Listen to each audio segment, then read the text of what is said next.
Assalamualaikum warahmatullahi wabarakatuh. Nama saya Yuni Maisaro, saya dari kelas A37. Baik, di sini saya akan menjelaskan tentang kaidah wakaf dan wasal. Kaidah wakaf. Kaidah wakaf merupakan aturan yang mengatur cara memberhentikan bacaan Al-Quran ketika membaca atau mengucapkan huruf terakhir pada suatu kata. Kaidah wakaf sangat penting untuk memahami struktur dan pemenggalan kalimat dalam Al-Quran. Berikut adalah beberapa prinsip utama kaidah wakaf.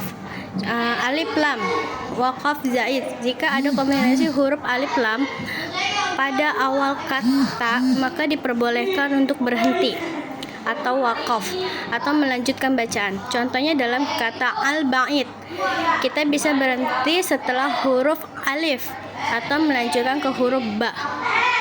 Tanwin wakaf batil ketika dihadapkan dengan huruf tanwin nun mati, tanwin atau nun fathah, maka tidak boleh berhenti di wakaf. Di sana tanwin harus dilanjutkan ke kata berikutnya. Contohnya dalam kata kitaban hasanan, kita harus melanjutkan bacaan dari tanwin ke huruf ha pada kata berikutnya. Wakaf lazim. Wakaf lazim terjadi ketika berhenti pada akhir kalimat atau setelah tanda baca seperti titik, koma, atau tanda wakaf lainnya. Ketika menghadapi wakaf lazim, bacaan harus dihentikan atau diikuti dengan wakaf yang panjang sebelum melanjutkan bacaan. Baik, selanjutnya yaitu kaidah wasal. Kaidah wasal adalah aturan yang mengatur cara melanjutkan bacaan tanpa berhenti saat menghadapi dua huruf yang bertemu dan memenuhi syarat-syarat tertentu. Hal ini terjadi ketika huruf wa bertemu dengan huruf berikutnya. Di sini ada beberapa prinsip utama kaidah wasal yang di sini akan saya menjelaskan. Huruf wa dengan sukun bertemu dengan ya tanpa harokat.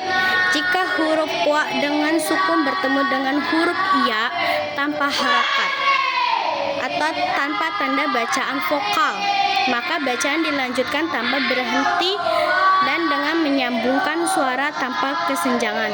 Contohnya dalam kalimat atau bacaan Bismillahirrahmanirrahim. Pada kata bismillah, huruf wa bertemu dengan huruf ya tanpa harokat sehingga bacaan dilanjutkan tanpa berhenti dan dengan menyambungkan suara. 2. Tanda-tanda baca wakaf dan wasal. Di sini saya akan menjelaskan beberapa tanda baca yang digunakan untuk wakaf dan wasal. Tanda baca wakaf. Tanda baca wakaf terbagi menjadi 3, yaitu wakaf kubro, wakaf wasal, dan wakaf qasar. Tanda baca wakaf kubro yaitu sholat. Tanda ini digunakan untuk wakaf yang mengharuskan berhenti lebih lama dibandingkan dengan wakaf yang biasa. Biasanya digunakan pada akhir hayat. Tanda baca wakaf wasal. Tanda ini menunjukkan wakaf yang harus dilanjutkan tanpa berhenti. Biasanya digunakan pada ayat-ayat yang berhubungan dengan konteks. Di sini contohnya yaitu huruf za.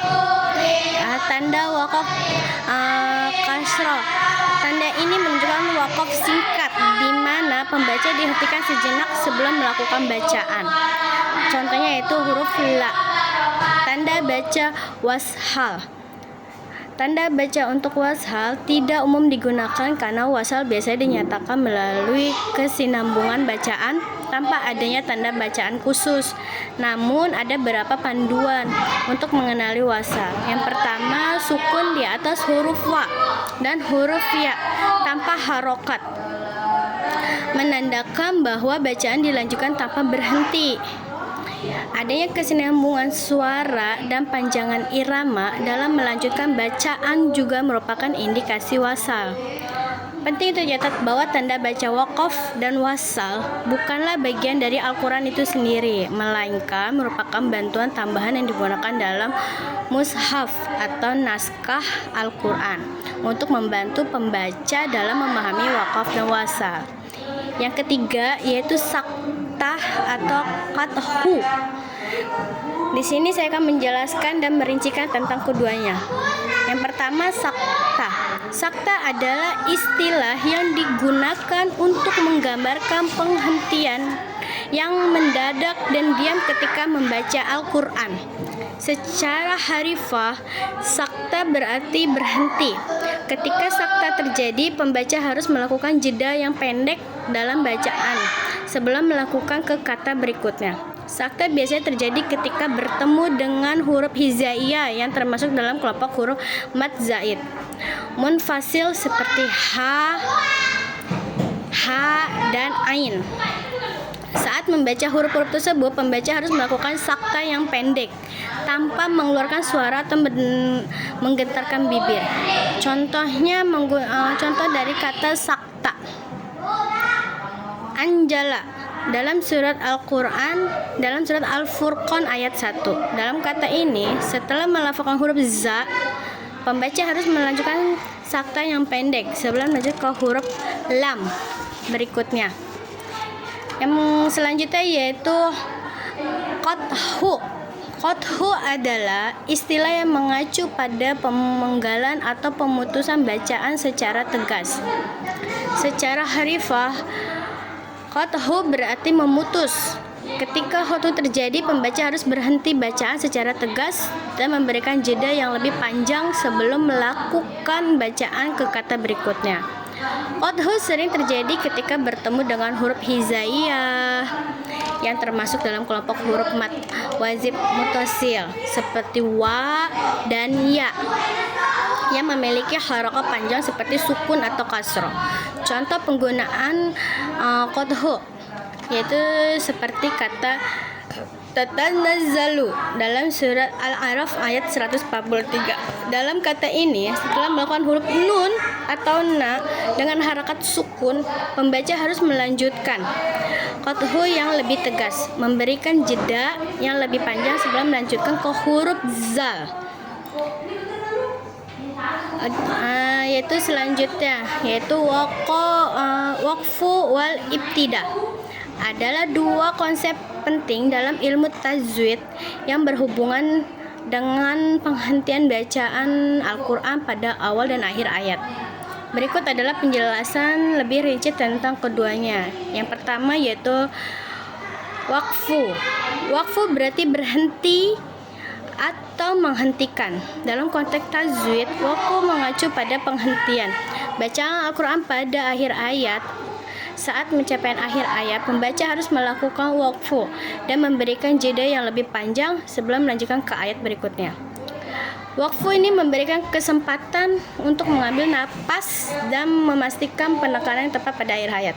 Pada saat melakukan waqfu, beberapa tanda baca dapat digunakan untuk membantu menandai akhir ayat. Contohnya, tanda waquf kubro. Tanda ini menunjukkan wakuf yang memerlukan jeda yang lebih panjang pada akhir ayat. Kedua yaitu tanda wakuf wasal. Tanda ini tunjukkan wakuf yang harus dilanjutkan tanpa berhenti ayat berikutnya. Selanjutnya yaitu ibtida. Ibtida berarti memulai atau pembukaan. Dalam konteks tajwid, ibtida mengacu pada pembacaan Al-Quran pada awal ayat. Saat memulai ayat baru, pembaca harus memperhatikan penekanan yang tepat pada huruf pertama dan memberikan jeda sesuai huruf melanjutkan kata-kata berikut.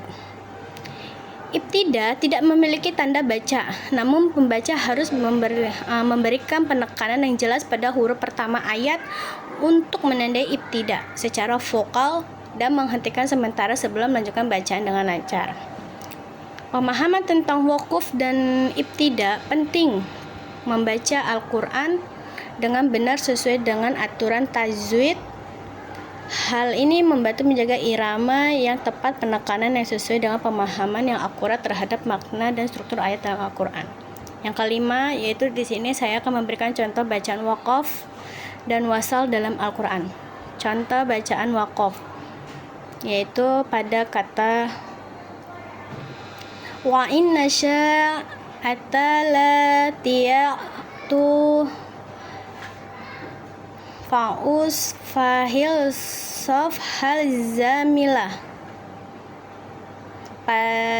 Waqaf di akhir ayat, itu waqaf lazim berhenti pada akhir ayat.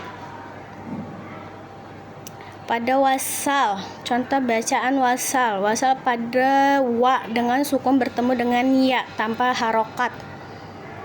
Contohnya yaitu wa'al zina yu'minuna bal akhirat. Penjadian harus di antara wa dan ya.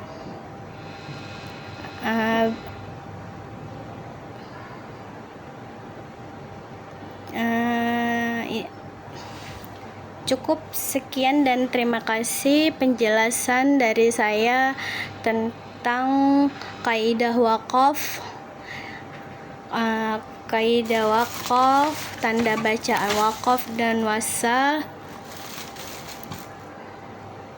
tanda baca wakaf dan wasal, sakta dan qathul, waqfu wal ibtidah, dan contoh bacaan wakaf dan wasal dalam Al-Quran. Jika ada salah dalam pembacaan, saya mohon maaf. Assalamualaikum warahmatullahi wabarakatuh.